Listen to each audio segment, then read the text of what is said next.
Royal Challengers Bengaluru की team के खिलाफ पहले सनराइजर्स हैदराबाद की टीम के बल्लेबाजों का आया तूफान, फिर गेंदबाजों ने रचा इतिहास, जीता मुकाबला। नमस्कार दोस्तों, स्वागत है एक बार फिर हमारे चैनल में। सनराइजर्स हैदराबाद और रॉयल चैलेंजर्स बेंगलुरु की टीम के बीच आईपीएल 2024 के 30वें महामुकाबले में हैदराबाद की टीम ने रॉयल चैलेंजर्स बेंगलुरु की टीम के खिलाफ ऐतिहासिक जीत दर्ज करी। तो दोस्तों, इस वीडियो में हम आपको बताएंगे कि आखिरकार आईपीएल के इस 30वें मुकाबले में किस तरह से हैदराबाद की टीम ने दमदार परफॉर्मेंस करते हुए अपना चौथा मुकाबला जीता। तो इसके साथ ही किस तरह से यहां पर रॉयल चैलेंजर्स बेंगलुरु की टीम ने अपनी यहां से छठी हार हासिल करी है, यानी कि अब यहां पर रॉयल चैलेंजर्स बेंगलुरु की टीम अपना छठा मुकाबला आईपीएल का गंवा चुकी है। तो दोस्तों, इस वीडियो में हम आपको बताएंगे इस महामुकाबले का पूरा हाईलाइट, तो इसे एंड तक जरूर देखें।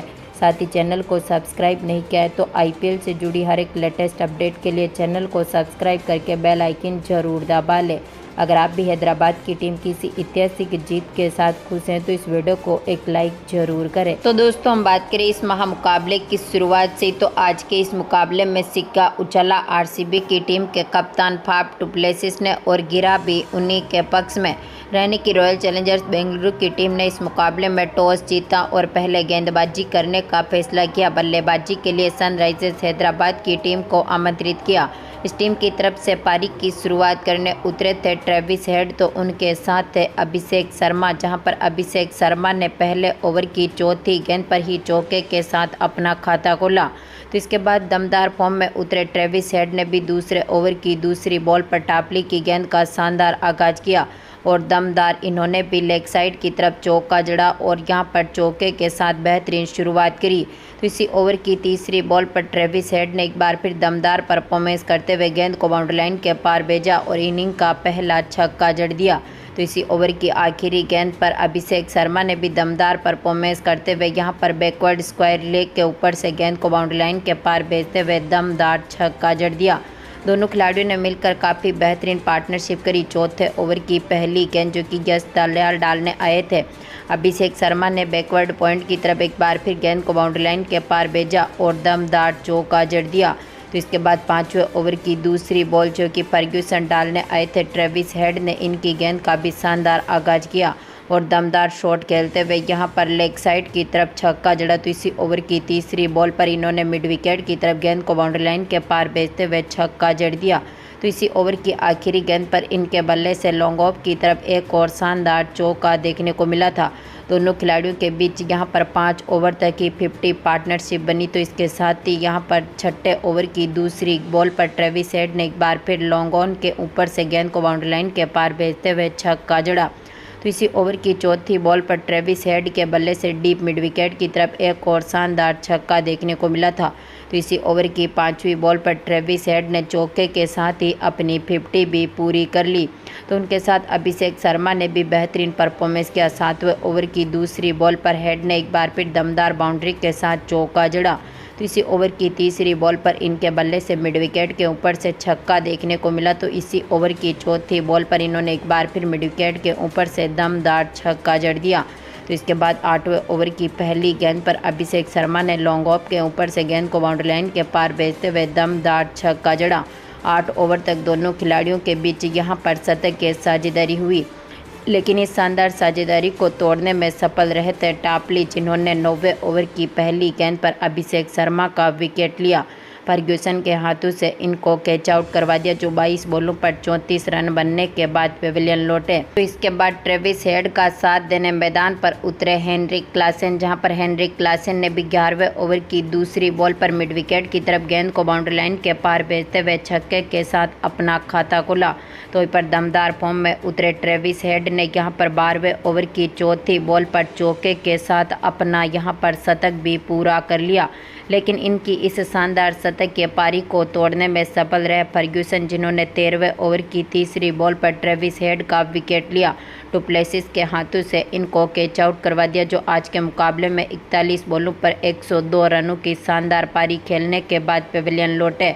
इसके बाद हेनरिक क्लासेन का साथ देने मैदान पर उतरे एडन मार्करम, जहां पर एडन मार्करम ने भी काफ़ी बेहतरीन परफॉर्मेंस किया। 14वें ओवर की तीसरी बॉल पर क्लासेन ने लॉन्ग ऑन के ऊपर से गेंद को बाउंड्री लाइन के पार भेजते हुए छक्का जड़ा। तो इसी ओवर की चौथी बॉल पर इन्होंने एक बार फिर गेंद को लॉन्ग ऑन की तरफ बाउंड्री लाइन के पार भेजते हुए दमदार छक्का जड़ दिया। तो इसके बाद 15वें ओवर की दूसरी बॉल पर क्लासेन के बल्ले से एक और शानदार चौका देखने को मिला था। दमदार फॉर्म में उतरे हेनरी क्लासेन ने भी यहां पर 15वें ओवर की आखिरी बॉल पर छक्के के साथ अपनी 50 जमाई।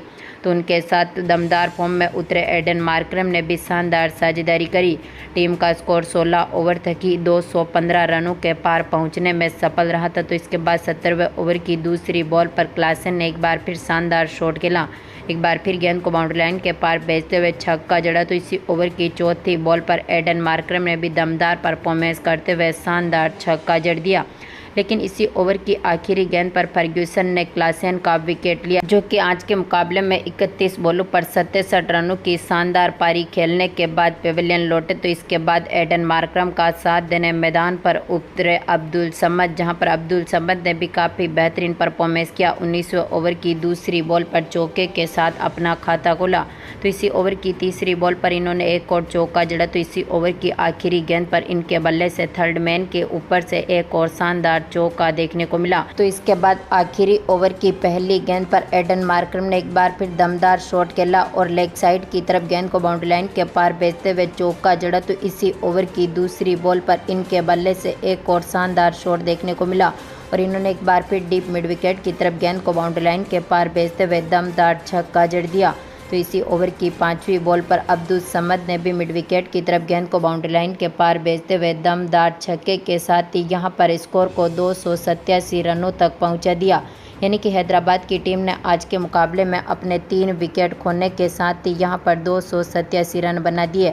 यानी कि अब यहां पर रॉयल चैलेंजर्स बेंगलुरु की टीम के सामने टारगेट रख दिया था 288 रनों का। रॉयल चैलेंजर्स बेंगलुरु की टीम की पारी की शुरुआत से हम बात करें तो इस टीम की तरफ से पारी की शुरुआत करने उतरे थे विराट कोहली, तो उनके साथ थे फाफ डु प्लेसिस, जहाँ पर डु प्लेसिस ने अपनी दूसरी गेंद पर चौके के साथ अपना खाता खोला। तो इसी ओवर की आखिरी गेंद पर दमदार परफॉर्मेंस करते हुए कोहली ने भी स्क्वायर लेग की तरफ गेंद को बाउंड्री लाइन के पार भेजा और दमदार चौके के साथ अपना खाता खोला। तो इसके बाद दूसरे ओवर की 5वीं बॉल पर कोहली ने एक बार फिर भुवनेश्वर कुमार की गेंद का शानदार आगाज किया और दमदार शॉट खेलते हुए इस इनिंग का पहला छक्का जड़ दिया। तो इसके बाद दमदार फॉर्म में उतरे डु प्लेसिस ने भी तीसरे ओवर की तीसरी बॉल पर अब्दुल समद की गेंद का शानदार आगाज करते हुए एक बार फिर दमदार शॉट खेला और एक बार फिर कवर पॉइंट की तरफ गेंद को बाउंड्री लाइन के पार भेजते हुए दमदार छक्का जड़ा। तो इसी ओवर की आखिरी गेंद पर डु प्लेसिस के बल्ले से एक और शानदार शॉट देखने को मिला था और एक बार फिर इन्होंने गेंद को बाउंड्री लाइन के पार भेजा और दमदार छक्का जड़ दिया। टीम का स्कोर 4 ओवर तक ही 50 पार्टनरशिप तक पहुंचा, यानी कि 55 रनों के पार स्कोर को पहुंचा दिया था आरसीबी की टीम के ओपनर बल्लेबाजों ने। तो इसके बाद 5वें ओवर की आखिरी गेंद पर विराट कोहली ने एक बार फिर स्क्वायर लेग के ऊपर से गेंद को बाउंड्री लाइन के पार भेजते हुए दमदार छक्का जड़ा। दोनों खिलाड़ियों के बीच यहां पर 80 रनों की पार्टनरशिप हो चुकी थी, लेकिन इस पार्टनरशिप को तोड़ने में सफल रहे थे मार्कंडे, जिन्होंने 7वें ओवर की दूसरी बॉल पर विराट कोहली का विकेट लिया। इनको यहां पर LBW कर दिया, जो 20 बॉलों पर 42 रनों की शानदार पारी खेलने के बाद पेविलियन लौटे। इसके बाद डु प्लेसिस का साथ देने मैदान पर उतरे जैक्स, जहां पर विलियम जैक्स ने भी काफ़ी बेहतरीन परफॉर्मेंस किया। 8वें ओवर की पहली गेंद पर डु प्लेसिस ने उनादकट की गेंद का शानदार आगाज किया। डीप स्क्वायर लेग की तरफ गेंद को बाउंड्री लाइन के पार भेजते हुए दमदार छक्का जड़ा, लेकिन इसी ओवर की आखिरी गेंद पर उनादकट ने रन आउट कर दिया विल जैक्स को, जो कि आज के मुकाबले में 4 बॉलों पर मात्र 7 ही रन बना सके और इनको पेविलियन की राह देखनी पड़ी। 8 ओवर तक टीम का स्कोर 2 विकेट खोने के साथ ही 100 रनों के पार पहुंचा था।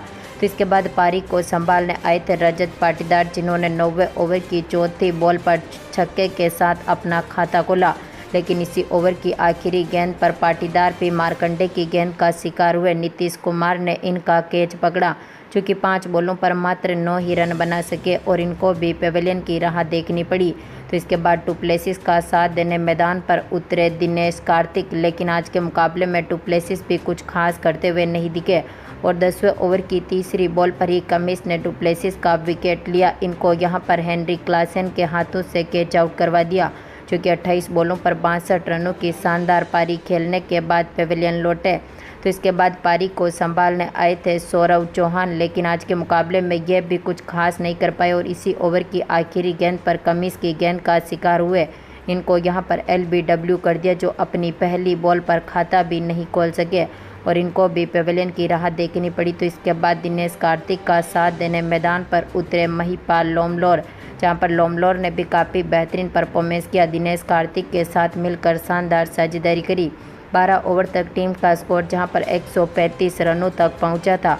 तो इसके बाद 13वें ओवर की पहली गेंद पर लोमलोर ने दमदार परफॉर्मेंस करते हुए मार्कंडे की गेंद का शानदार आगाज किया और दमदार छक्के के साथ अपना खाता खोला। तो इसी ओवर की दूसरी बॉल पर मार्कंडे ने एक बार फिर दमदार शॉट खेला और स्क्वायर लेग के ऊपर से गेंद को बाउंड्री लाइन के पार भेजते हुए छक्का जड़ा। तो इसी ओवर की चौथी बॉल पर दिनेश कार्तिक ने भी एक बार फिर दमदार शॉट खेला और स्टैंड की तरफ गेंद को बाउंड्री लाइन के पार भेजा और दमदार छक्का जड़ दिया।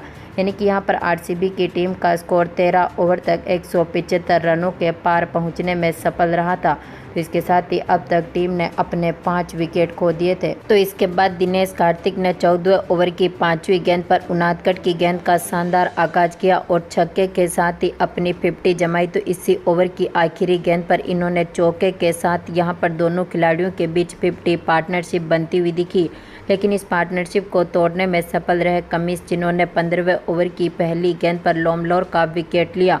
इनको यहां पर LBW कर दिया, जो 11 बॉलों पर 19 रनों की शानदार पारी खेलने के बाद पेवेलियन लौटे। तो इसके बाद पारी को संभालने उतरे थे रावत, जहां पर रावत ने भी इसी ओवर की आखिरी गेंद पर चौके के साथ अपना खाता खोला।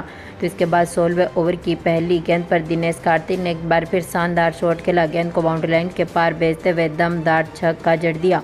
टीम का स्कोर 16 ओवर तक पहुंचा था, यहां पर 200 रनों के पार।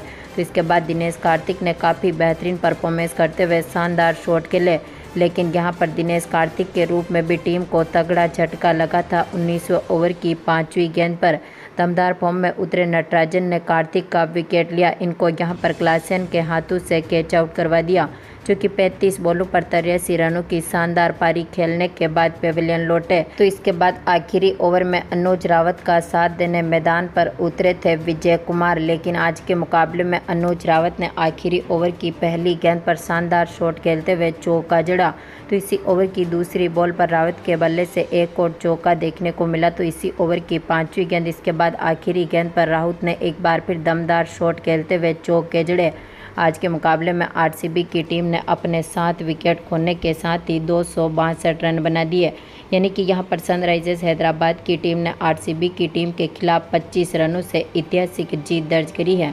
तो दोस्तों, आपको क्या लगता है, इस बार सनराइजर्स हैदराबाद की टीम यहां पर टॉप 1 में पहुंचकर क्वालिफाई करेगी या फिर नहीं? अपनी कीमती राय कमेंट बॉक्स में ज़रूर दें। धन्यवाद दोस्तों।